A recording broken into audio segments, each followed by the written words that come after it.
Hi Jeff, it's Jeff from Orange Acres, and I'm going to show you this trailer here. See if you like it before you drive all the way from Bozeman. And you can see this is the 7x12, and it's got the heavy-duty 3-inch channel subframe on it. I'm going to focus on the tongue here. This is that the tongue with the winch roller. We don't have the handle or strap on the jack yet, or the drop foot on the jack. There's a drop foot that sits in here. We take it off for painting. But let me get my tape measure real quick. Get a tape measure and show you this. These are our little goats that we're keeping in here. Aren't they cuties? That's Gretel, the mama. That's what I have to babysit while I build trailers. So as you can see, like the space, there's a little bit of an angle that reinforces the sky winch there. And you can see without it's 24 inches from the front of the trailer to there.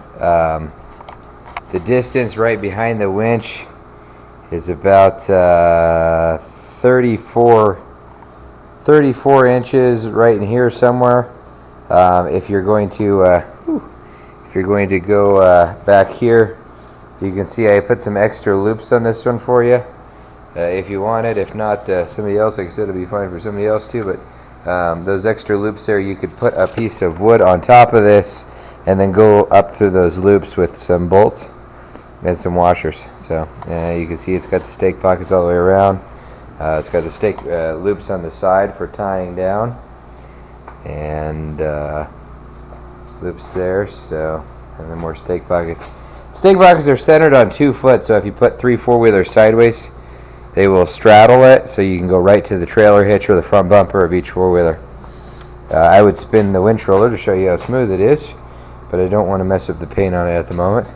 It's got a loop there, and a loop here, and another loop there. So there's your loop there. Your boxed-in taillights will go in right in there. You can see it's got the 2-inch angle iron subframe between the 10-foot and the 12-foot crossmember.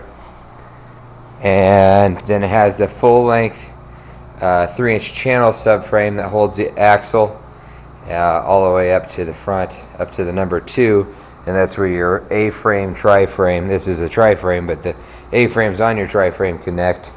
So we don't go any farther than that because it's kind of pointless, because it would have to bend 3/16 2x3 channel plus the 3/16 square tube.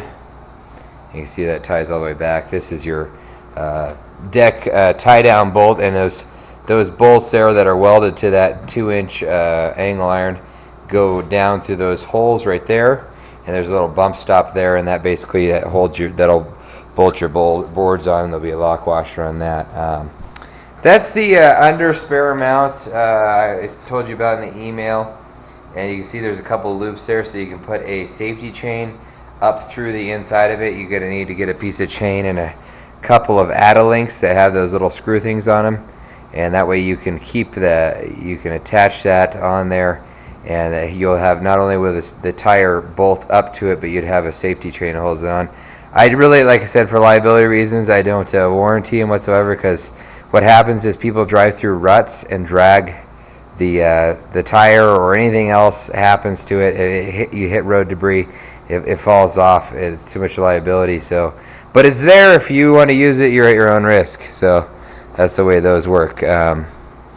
Just the legal doesn't let us do that. So put them on for you, but they're there if you want it. Of course, the safety chains in the 2-inch coupler. And like I said, it's got that full tri-frame design, and this one's an extra 6 inches longer than the normal one, so it would be a perfect candidate for what you need there. I forgot that I had that one extra tongue, and I decided to use it for this one since it was the big trailer that I was building.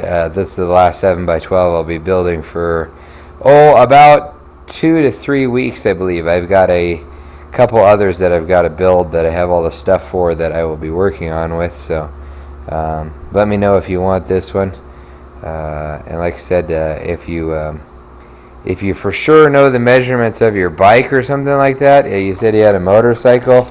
What we could do is we could lay a piece of channel across here for your bike to sit in, and then you could basically put a ratchet strap to the winch mast and hold it up against it.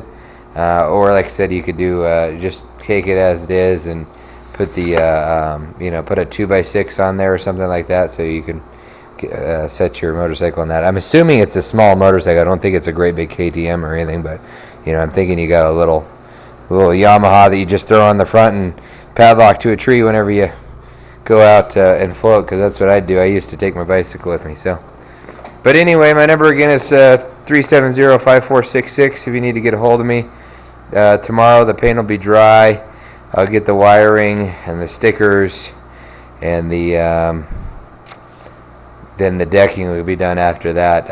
I don't know if I'll even want to try to do it tomorrow, because usually it takes a while for the paint to dry. It's done today, but whether it be that hard tomorrow is another question. And we'll do the best. Of course, there's this Dexter Easy Lube axles on it, and the 3,500 pound springs and the 10,000 pound spring hangers. So they're we overkill on the spring hangers, make them bigger than what they need to be. And that's a roller bar on the back. And that's it. Thanks for watching. I'll get this posted, and I'll put it on YouTube, and I'll send you a link to it. So that's it.